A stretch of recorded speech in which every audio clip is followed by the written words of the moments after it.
When you're out there looking for different NAS units, the hardware is really important. So that's why I've decided to start revisiting UGREEN, because the hardware is extremely powerful, but under the hood, it's a computer. And they've allowed us to install pretty much whatever we want. I think being able to install anything you like makes this a very interesting unit. So in this video, we're gonna install TrueNAS Scale. I'm gonna set up some virtual machines, show you how that works. I'm gonna give you a tour around, show you how I do the network setup, and basically to get you all set up with TrueNAS Scale.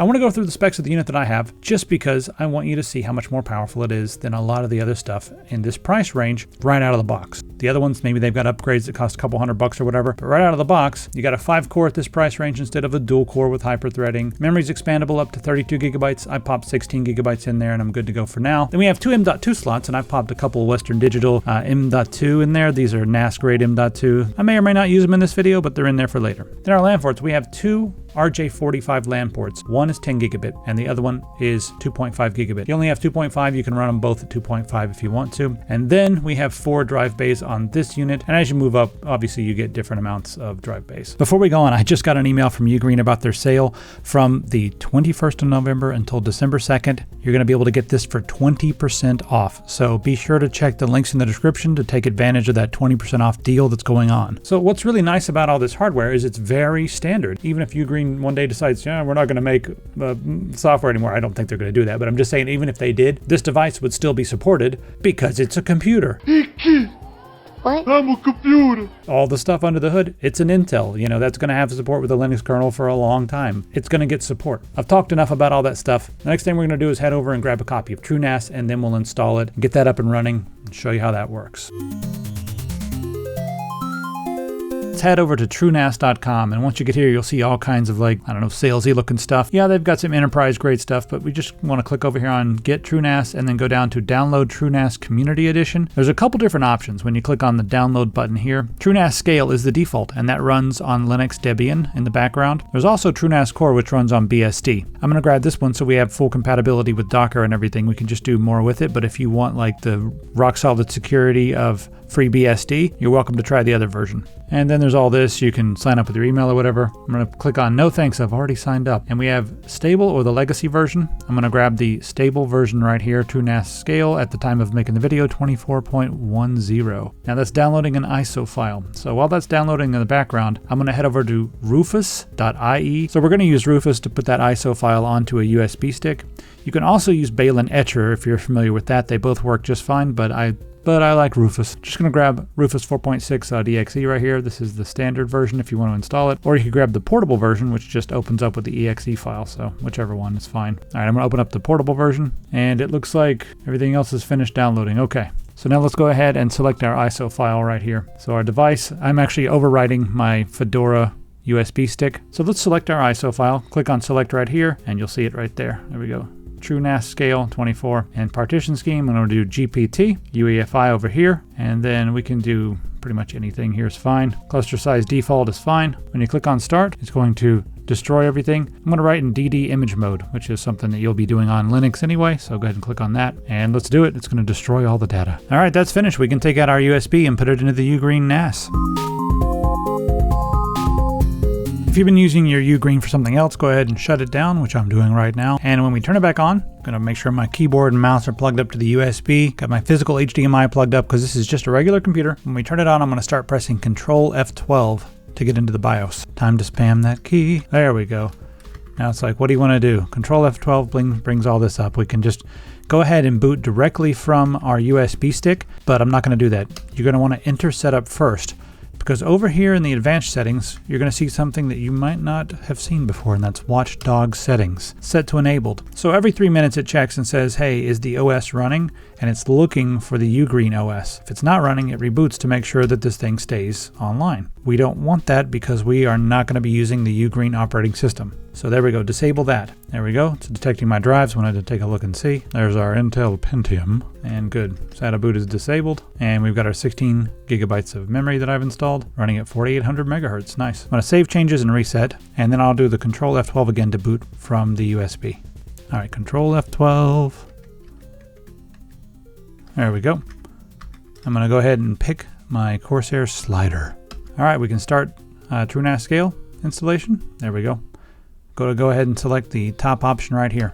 All right, we're going to do an installation here. Sorry, the thing is so small on the screen. It's 1080p, but this is tiny. All right, since I'm sure I know what I'm doing, I'm going to go ahead and put this on this drive, NVMe 2-in-1. Now note, what I'm doing by installing it this way, I'm going to be overwriting the UGREEN OS. There's no coming back from this. If you're not okay with that, here's what I would recommend doing. Install your third-party OS to one of the M.2. You have 2 slots on the inside, just pick one of those. Then if you want to switch back to the UGREEN OS, you just go in, change your boot device back to the internal M.2, and you'll be good to go. So only do it the way that I'm doing it if you're okay with completely removing your UGREEN OS. You've been warned. So go ahead and hit that.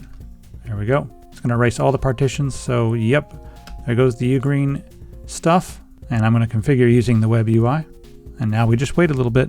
That literally took about 30 seconds. So yeah, let's go ahead and reboot. All right, there we go. TrueNAS Scale, we can boot it up here. All right, once TrueNAS gets booted, it tells us where our web interface is located. We can go ahead and click on these buttons or press buttons to configure it. So once you get here, you can actually just open straight into the browser and go to that IP address that was showing on the screen right there. So now it's going to ask you to set up your password. So set up something secure. The admin is TrueNAS_admin. So set up your password and we're in. That easy. I always like to click on update, tell it to check for updates. Everything's looking good. All right, good. Got the latest version. Here's your dashboard, gives you a bird's eye view of everything, and you can click on configure up here to add different monitoring widgets to this page. I'm not sure if they call them widgets or not. I'm sorry if I've messed up the nomenclature, but we're just going to keep on moving on. Click on storage here and you can add pools. So create a pool. I'm just going to call this my main pool. Yeah, there we go, main, whatever, I don't know. The encryption's up to you. Now it's time to choose our RAID version. I think most people are going to choose RAID Z1. RAID Z2 will give you a little more redundancy. So the way this works, this out of my 4 drives gives me 1 drive of redundancy, so 1 disk can fail. If another disk fails while you're replacing this one, you're out of luck. With this one, 2 disks can fail, but I'm only going to have 8 terabytes of space, whereas with this one I'll have 12 terabytes of space. So depends on what you need. I don't think I have enough. This doesn't make any sense because we only have 4 drives in there, and this gives you 3 disks of redundancy. So this is only for larger RAIDs, and this is distributed RAID Z or distributed RAID. These are going to be for like people who have more than 10 disks and want to have it done that way. So I'm going to go for a RAID Z1. If you're doing something that's very sensitive, go for a RAID Z2. But I'm doing like some media and some pictures and stuff. I'll also maintain backups of anything that's really, really, really important on my other computers. So, and then when it comes to my disk size, I'm going to go and for my drives, I'm going to do all 4. There we go. Do my manual disk collection just to make sure. Let's see what we got here. There we go. Just making sure. I like to click on the manual thing and just see what we got over here. So yep, that's all my main disks. I've also got those 2 NVMe over there. We can make another pool out of those if we wanted to. So that's fine. Everything looks good right here. Yeah, it looks fine. Let's go to review. All right, we're going to create this pool. All right, this should take just a few minutes. We'll wait. Or like 10 seconds. That took no time at all. So I've got a pool. I've still got 2 disks that I'm not sure what I'm going to do with. I'll figure it out later, but those are my SSDs, or the M.2 that you saw. Down here's our data sets, and we have a couple different types of data sets, but these are going to be your network shares. So you can add ZVols or add data sets. So data sets are kind of like containers for your shares. So I added a few data sets and ZVols. That goes beyond the scope of this video, but we can come over here and add some shares. So we have some different options here. We have SMB shares, and we also have NFS shares, and then back down here, you got iSCSI if you want to use some LUNs or whatever. I have not messed with this. It's a bit, my beard's not long enough, I'm sorry. So right here, I've got a couple of shares set up. I'll show you how we did that.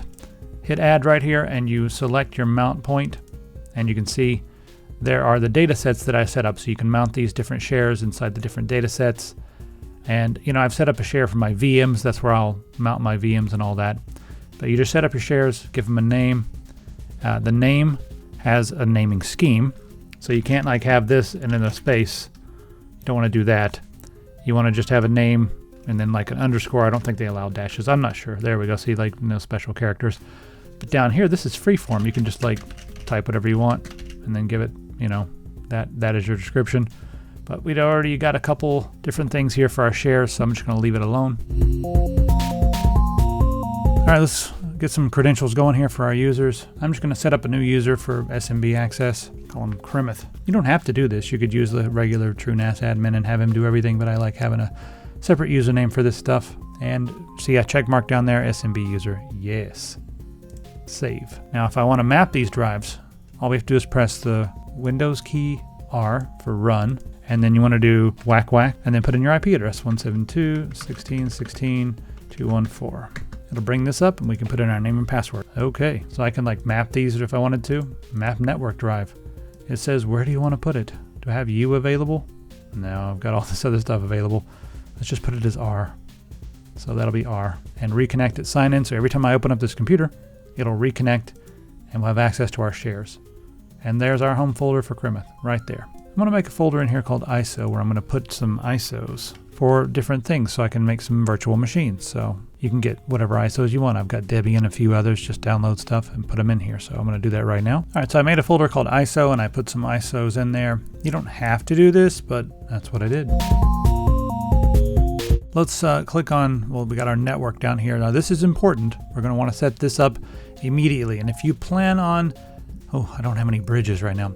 So if you plan on doing some virtualization, it's a pretty good idea to go ahead and make a bridge right now. So what this is right here. This is our interface right here, and we've got two of them on the back. We've got this one plugged in, and that's our IP address. Now, in order to make a bridge, you're going to want to do this right now.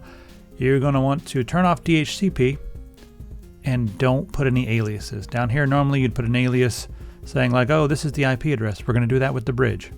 So I'm going to save this. Just skip this right here and close your password manager if it keeps annoying you. Before I do a bridge or anything, this is incredibly important because if you have some shares up here that are SMB shares and SMB is running, it's going to mess things up and not work correctly. So just come up here and turn this off. There's no warning down here and it doesn't do it automatically. I wish it would just like turn this off and then turn it back on. But now we can come back over to network, make sure that's still set to no DHCP. Now we can add our bridge BR1, and then the bridge members. I'm going to put them both in there in case I want to plug them both up, then it'll just work. I'll do 9,000. This thing should be able to handle them jumbo frames. All right, aliases. Let's click on the add button here and add an alias. I'm going to make that my IP address up here. So let's click on this. There we go. Add that in. And then I'm going to do 24 because it's 255.255.255.0. Just skip this. That's our default gateway. Now, before we do anything else, we're going to come down here and click on settings on the global configuration. Hostname TrueNAS, domains local, that's fine. Additional domains, that's up to you. And then you got your name servers. Now I'm running Pihole, so this is a local name server. And then I'll just do this. I forget if that's Google or if it's, I don't know, Cloudflare. I forget what that is. Whatever. But yeah, just another name server. You can put 3 name servers if you like. And then your default gateway is the IP address of your router. So put that in there as well. And everything looks good. Allow all. Yep. All right. So now all this looks good to me. I got my bridge. I want to test my changes. And if you click on test your changes and you have SMB shares that are running, it won't work. It'll just spin out and then you'll have to like go to your interface and reset stuff. It's kind of annoying. Yes, let's test these. That was really fast. There we go. Bridge is up and running.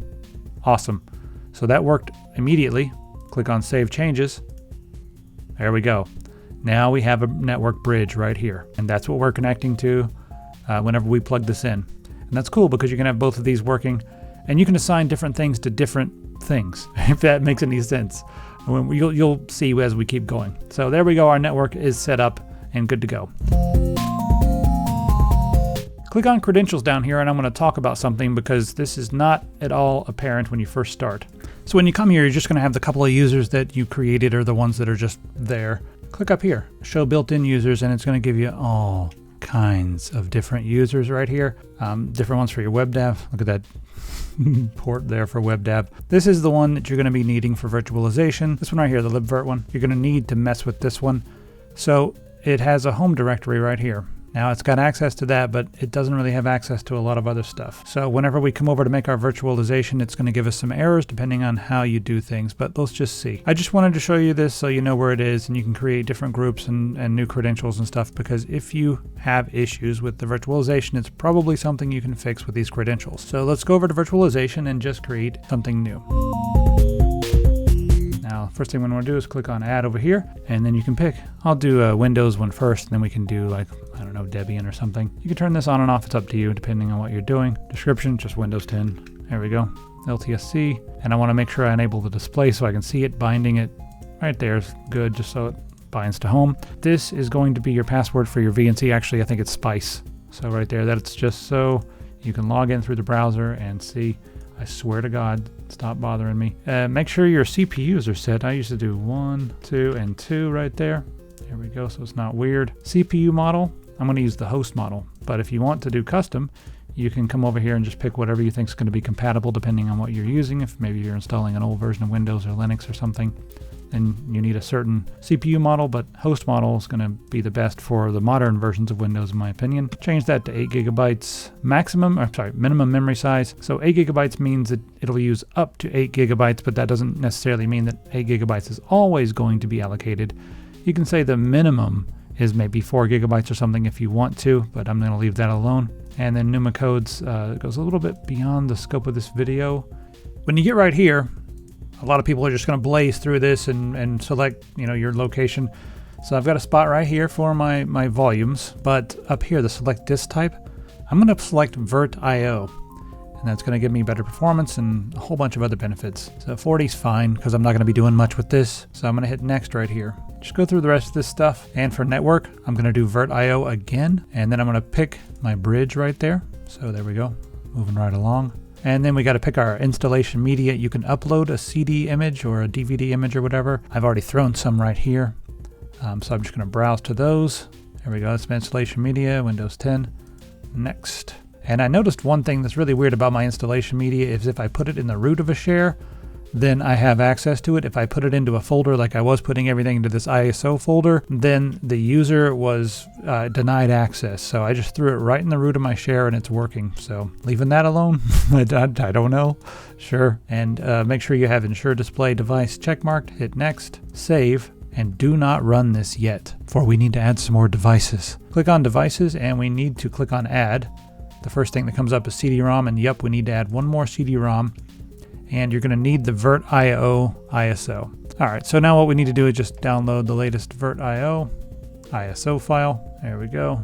Let that finish downloading. So if you need VirtIO support, so you can get it, that's for Linux. If you need VirtIO support for Windows, I'll give you this link down there in the description. So I'm going to click on this. This is our latest updated ISO. I'm looking for that Windows ISO. So click on that to download it. Just give it a second. I've already downloaded it once, but whatever. We'll download it again. All these links are going to be in the description. So then you'll want to put it into one of your shares. I like to put it right in the root of my share. And that's actually an older one, but it doesn't matter. There we go. Save it. And I'm going to make the order 1001. Whoops. May as well, just to make sure that whatever, that's fine. So now we can start this up. Go back to our virtual machines right here. There we go. And I'm going to click on start. Now we're going to click on display. Put in your Spice password. What's this? There's nothing here. Oh, where's Windows? All right, so this gets a little annoying. Just Control-Alt-Delete. There's nothing on the screen, so just press enter. Because what's hidden behind the screen is press any key to boot from the DVD. So then Control-Alt-Delete, make sure you're now pushing your spacebar, enter, whatever. And once you see the little spinny Windows, I'm thinking, yes, it worked. Okay, there we go. There we go, don't have key. So I'm gonna select Enterprise LTSC. All right, so when we get to type of installation, you wanna do Custom Install Windows Advanced. And look, there are no disks. Don't panic, we wanna load our driver and then browse. Come down here to our VirtIO, and I want to click on VirtIO, that CD-ROM that we added, right here in the AMD 64. Pick your version of Windows, Windows 10, 11, whatever you're installing. We're doing Windows 10, so W10. Okay, right there it is, the SCSI controller from Red Hat. Hit next, give it a second to install that driver, and look at there. There's our disk. Now we got VirtIO going here. We'll just go through our regular installation process now, and once we get into Windows, I'm going to show you how to install the VirtIO network driver so that you can use the improved networking with Windows. May have to refresh Spice again, but we'll see. Just got to wait. I mean, you can't just continually mess with it to make sure it doesn't time out, but whatever. Okay, here we are. Now let's go ahead and get things up and running with our network. There we go. Let's go to our device manager right there. Ignore all this other stuff I had. So we got our Ethernet controller right here. So right click on this and we are going to update the driver, and I'm going to browse my computer for drivers. I'm going to browse to a location right here, and I'm going to come down and we got our VirtIO CD. Check out our net folder right here, Windows 10, AMD 64, because we're on 64-bit. Let's search here. There we go, Red Hat VirtIO Ethernet adapter. Close. We got internet now. Let's go ahead and add our ballooning device and everything. You can do all that, but a lot of this could be handled with the VirtIO tutorial. Browse my computer for drivers. Not in there, but close. I think it's under our balloon, but I forget if that's this one or the other one. And we want to do AMD 64. Cool. There we go. VirtIO ballooning driver. Cool. We're all set up now. So ballooning is for provisioning and everything else, but yeah, we're good to go. Now, while we're here, if you want to enable remote desktop so that you can access this without having to go into Spice, just hit start, type remote, and you want remote desktop settings right here, not connection, but settings. There we go. And we can enable remote desktop. Confirm. And there we go. It's given us our PC name right here. You might want to rename that. So, you can do that easily by view your PC name, rename this PC, and I'm going to call it TrueNAS Windows. How about TrueNAS Windows? And then it'll ask if you want to reboot. Restart now. So once this is finished rebooting, we can access this using the Windows Remote Desktop Protocol. Nice and easy. We can come over here and go to Devices, and we can remove these CD-ROM. We don't need them anymore. So we can just delete them. So we don't want to force delete while it's turned on. I usually like to do this stuff while it's turned off. But yeah, you can delete your CD-ROMs now. You don't need them anymore. All right, so anyway, back over here. It's there, but check this out. We can go to our remote desktop. There we go, to bring up this on Windows. TrueNAS Windows. There we go, that's what I called it. It's connecting, and then it wants our username and password, which is our Windows username and password, not TrueNAS. Remember me. All right, you can say, don't ask me again, just trust the certificates.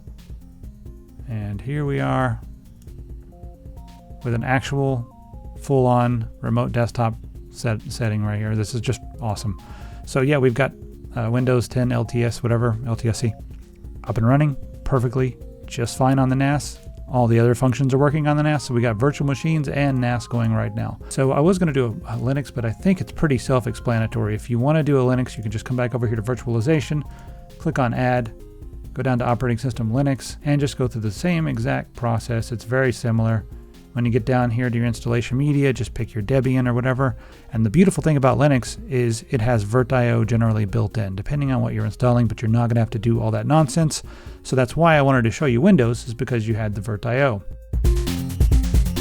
The next thing you're going to want to do after you get the virtualization up and running, because you can do an infinite number of things with virtualization, you can come down here to Apps, check for available apps, and look at all this stuff. So we got Plex, and just I'll install one thing for you, but they're basically a bunch of little Docker containers.